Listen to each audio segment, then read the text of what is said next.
Welcome to Learn Sword and Typing with Vikas sir. The Hindu editorial dictation heading is focused on inflation.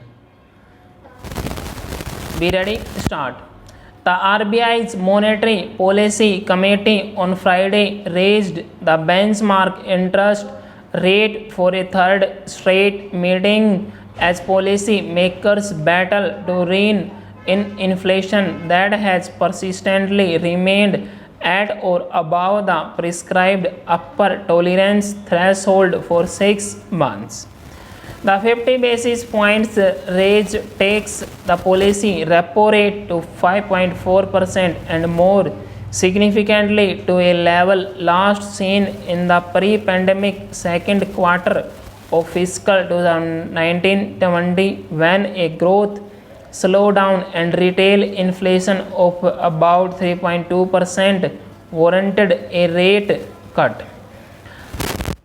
As the MPS Jainath Verma had pointed, total increase from May still left the real policy rate at the time lagging behind the RBI's 100 basis points increase total 114 basis points and puts the central bank slightly ahead of the curve. Still, as Governor Shaktikanta Das acknowledged, consumer price inflation, even if off April's 8-year high, remains unfortunately high, with inflationary pressures broad-based stop. And with the MP's own forecasts for the second and third quarter pegging retail price gains well above the upper tolerance mark of 6% and 7.1% and 6.4% respectively. The rate setting panel had little option but to continue to withdrawal of monetary accommodation to prevent inflation expectations from getting unmoored and stymieing growth by retarding consumption. Next para.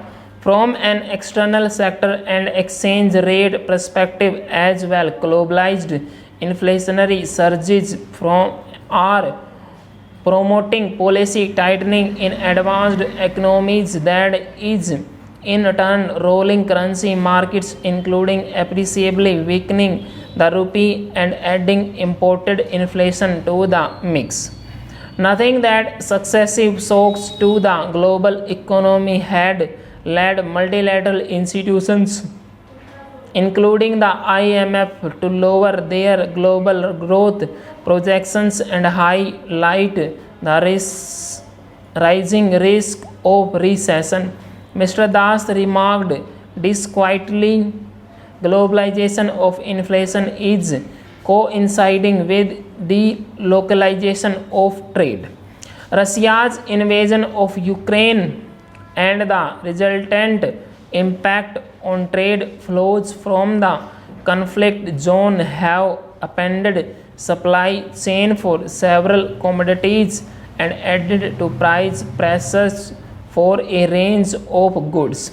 The latest geopolitical tensions triggered in East Asia by US House Speaker Nancy Pelosi's visit to Taiwan in the face of Beijing's dire warnings and China's decision to respond with aggressive military drills around on the one world's busiest shipping lanes could also impact global trade at a time when uncertainty and risk aversion are already high. Mr. Das' confidence in the resilience of the economy's fundamentals notwithstanding, it is probably opposite for the MPC to hereafter heed Mr. Verma's exhortation by providing projections of the future path of the policy rate.